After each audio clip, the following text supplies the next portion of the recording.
Everyone, in this video, I'll show you how to view Facebook without an account. If you don't have a Facebook account or simply don't want to sign in, there are still a few ways you may be able to view public content.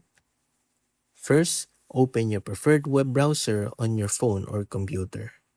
Next, go to the Facebook page, profile, or public post that you want to view by entering its direct web address or finding it through a search engine.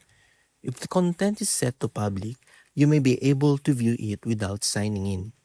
Keep in mind that many Facebook profile, posts, groups, and photos are protected by privacy settings, so you'll be asked to log in if the content is not public.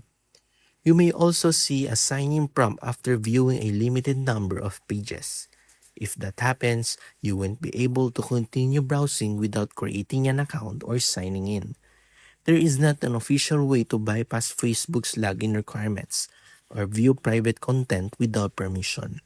If you need access to content that's restricted, the only option is to sign in with a Facebook account and make sure you have permission to view it. And that's it. That's how you can view Facebook without an account.